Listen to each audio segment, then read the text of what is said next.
Hi guys, ni Jadosnet Media nkuko bisanzwe. Hano hari ikibazo umukunzi wacu yatubajije tugira ngo dusubize. Umukunzi wacu yaravuze ngo ese copyright claim irangira ryari, ese copy strike yo iba expired mu gihe kingana gute. Ibi rero ni ibintu bibiri bitandukanye. Ku muntu utari usanzwe azi kubitandukanya, waza tukabirebera hamwe.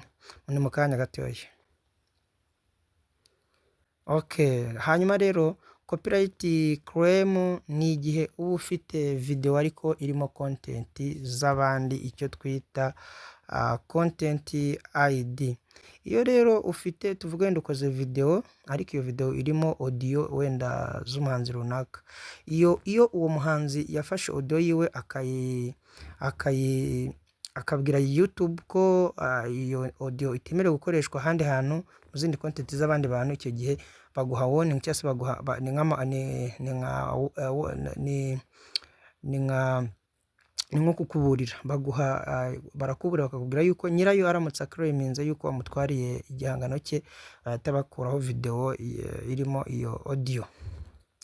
Ubutaha ni mubishaka nimutwandikira mukavuga ko mubishaka tuzababwira ukuntu iyo wakoze video irimo copyright claim, kwa kundi wa uploadinga video bakakureka hejuru ko ari copyright ariko video igaragara bakakubwira ko itaba affected, ko visibility hari, no vuga ngo umuntu ashobora kuyireba ariko ifite aga copyright hejuru nk'aka warning. Icyo gihe hari ukuntu ubigenza ako ga copyright kakava. Nimba mubishaka muzatwandikira mutubwire tubibereke uburyo wakuraho aga copyright claim mu gihe wakoze nka video ukabona video yawe iriho ariko ifite copyright. Hari ukuntu rero ukuraho ako gace kabaye affected cyangwa se iyo image yabaye affected ukayisimbuza iyindi cyangwa se ukayikuraho burundu, hanyuma video yawe ikongera ikaba updated na copyright kandi ikagumana ubuziranenge. Dukomeje rero, ubwo copyright claim turayibonye ko ari igihe bakoresheje content y'undi muntu ariko atari yose.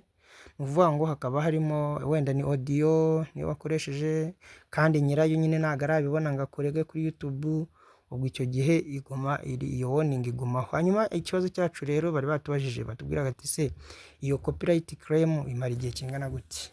Copyright claim imara igihe cy'iminsi 30. Nuvuga ngo iminsi 30 ishize iyo video yawe nta muntu urayirega, icyo gihe iyo copyright ira warning iza hejuru nago izaho, ihita bahita bayikuraho, then video yawe igasigara imeze neza. Nkaho copyright strike yo ni igihe bafata video, ni urugero wenda ufashe video y'umuntu yashyize hariya story afite igihangano cyiwe gishyize hariya, noneho wowe uragifashe ugiye kugikoresha. Icyo gihe icyo gihangano cyiwe nugiterura ukagishyiraho uko cyakabaye kuri YouTube ushobora no kutabimenya, nubwo ifite ama system robot ashobora kudetectinga cyane iyo video, ariko ibitegereje claim za nyirayo.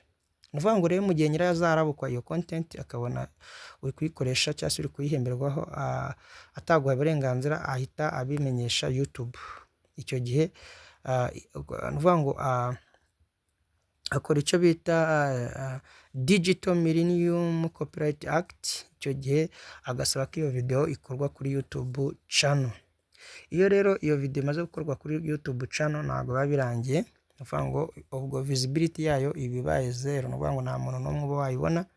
Nawe iyo ugiye kuyireba usanga ntayihari, ahubwo hariho copyright strike.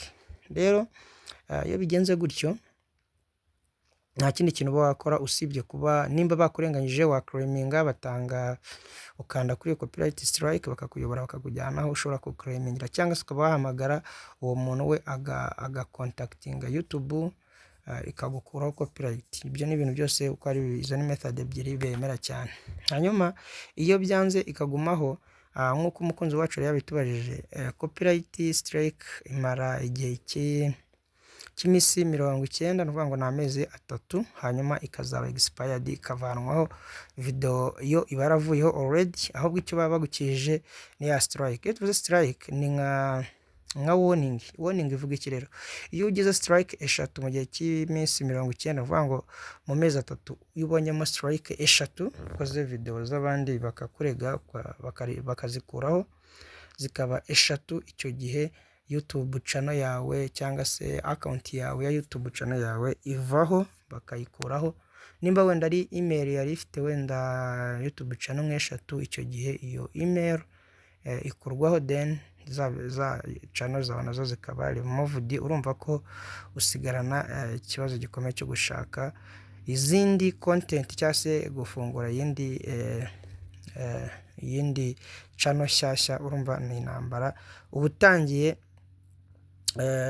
kurwana bundi bushyashya. Ntabwo rero twagenda tutabagiriye inama. Niba ubayeho nimba copyright kubayeho, ugomba gukurikiza amabwiriza kugira ngo babashe kuba bayigukuriraho, harimo kumara iyo minsi 90 nta yindi copyright strike ubonye, harimo kuba wakleminga ukahamagara uwo muntu wayifungishije akaba yakubabarira ntuzongere, no kuba ashobora nanone gukleminga kubera yuko wowe uzi ko nta kintu kiwe wakoresheje. Ibyo ni ibintu bitatu ushobora kugira gukora kugira ngo strike yawe ibashe kuva. Twabwiye yuko hejuru copyright claim tuzababwira ukuntu ivaho ni mu bishaka, ariko copyright strike yo nubwo buryo ishobora gukurwaho. Ushaka uko tubirebera hamwe twese, ushaka ko tuzarebera hamwe uburyo wakuraho copyright claim na copyright strike, hari method z'uburyo ushobora guclaiminga zikaba zavanwaho hatabayeho ikibazo. Ubwo abakunzi bacu nibo bazatubwira. Wibuke gukanda subscribe, like and share, hanyuma kandi no kukazogera kugira ngo ibiganiro byacu nituzadushyiraho ikiganiro ujye uhita ugikurikira mu ba mbere. Mwakoze, ciao ciao.